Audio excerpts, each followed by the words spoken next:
ہمارے چینل سے جڑنے کے لیے YouTube سبسکرائب کریں۔ اب صدقہ کیا ہے؟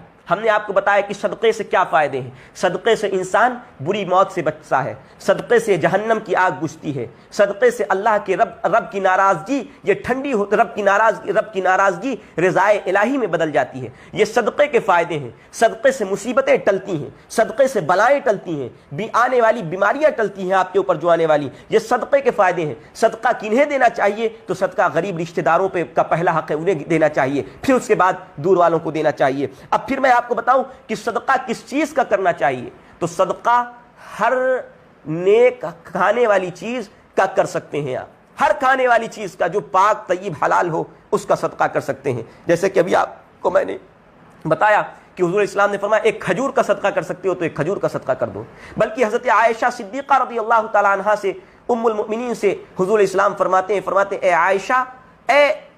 عائشہ اگر ایک کھر کے ذریعے ایک بکری کی جلی ہوئی کھر بھی دے سکتے ہو تو بھی سائل کو دے دو، اس سے بھی صدقہ کر دو۔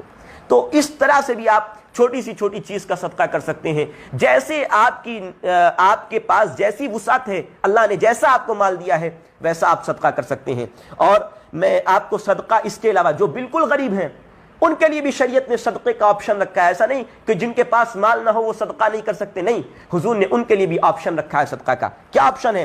ان ابی ذر قال رسول اللہ صلی اللہ علیہ وسلم تبسمک فی وجہ اخیک صدقہ۔ حضور اسلام فرماتے ہیں کہ اپنے بھائی کے چہرے کو مسکرا کے دیکھنا بھی یہ صدقہ ہے۔ حضور فرماتے ہیں وَأَمْرُكَ بِالْمَعْرُوفِ وَنَهْيُكَ عَنِ الْمُنْكَرِ صدقہ۔ کسی کو کسی اچھے کام کا حکم دینا یہ بھی صدقہ ہے، کسی کو کسی برے کام سے روک دینا یہ بھی صدقہ ہے۔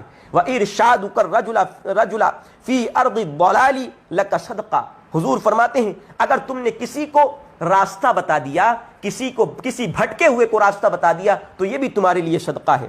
حضور فرماتے ہیں وَبَصَرُكَ لِلرَّجُلِ الرَّدِيِّ الْبَصَرِ لَكَ صدقہ۔ حضور فرماتے ہیں اگر نابینا کو، جو آنکھ سے اندھا ہے، اگر نابینا کو آپ نے راہ دکھا دی، اس کا ہاتھ پکڑ کے راستہ پار کرا دیا تو یہ بھی تمہارے لیے صدقہ ہے۔ اور حضور فرماتے ہیں وَإِمَاتَتُكَ الْحَجَرِ وَالشَّوْكَةِ وَإِمَاتَتُكَ الْحَجَرَ وَالشَّوْكَةَ وَالْعَظْمَ عَنِ الطَّرِيقِ لَكَ صدقہ۔ حضور فرماتے ہیں اگر راہ چلتے ہوئے تم نے ایک پتھر راستے سے ہٹا دیا، ایک کانٹا راستے سے دور کر دیا، ایک ہڈی راستے سے دور کر دی تو حضور فرماتے ہیں لَكَ صدقہ، یہ بھی تمہارے لیے صدقہ ہے، یہ بھی تمہارے لیے صدقہ ہے۔ اور حضور فرماتے ہیں وَإِفْرَاغُكَ مِن دَلْوِكَ فِي دَلْوِ أَخِيكَ لَكَ صدقہ۔ فرماتے ہیں اگر تم نے اپنے بھائی کے بالٹی میں اگر اپنی بالٹی سے پانی ڈال دیا تو یہ بھی تمہارے لیے صدقہ ہے۔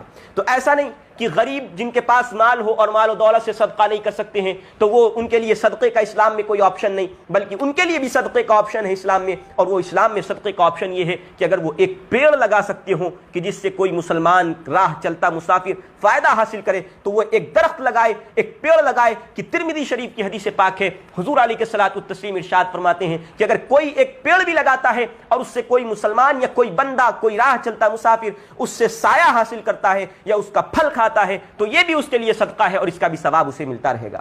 تو ایک پیڑ اگر آپ لگا سکتے ہیں راہ میں وہ لگائیے، ایک پتھر آپ راستے سے ہٹا سکتے ہیں وہ ہٹائیے، ایک اپنے بھائی کے بالٹی میں پانی آپ بھر سکتے ہیں وہ بھریے، یعنی کسی بھی طریقے سے آپ اپنے بھائی کی مدد کرتے ہیں تو اللہ تعالیٰ آپ کی مدد فرمائے گا اور آپ کے لیے وہ صدقہ اور آپ کے نامہ عمل میں وہ صدقہ شمار کیا جاتا رہے گا۔ حدیث پاک میں مصطفیٰ کریم صلی اللہ علیہ وسلم ارشاد فرماتے ہیں واللہ فی عون العبد ما کان العبد فی عون اخیہ، کہ اللہ اپنے بندے کی اس وقت تک کی مدد میں لگا رہتا ہے جب تک کہ بندہ اپنے بھائی کی مدد میں لگا رہتا ہے۔ تو آپ اپنے بھائیوں کی مدد کیجئے۔ چونکہ آج صدقے کے بارے میں سوال کیا گیا تھا کہ صدقے کے فائدے کیا ہیں، صدقہ کن لوگوں کو دینا چاہیے اور صدقہ کس چیز کا دینا چاہیے، تو اس تعلق سے میں نے سوچا ایک تفصیلی گفتگو آپ کو بتا دوں۔ اب آئیے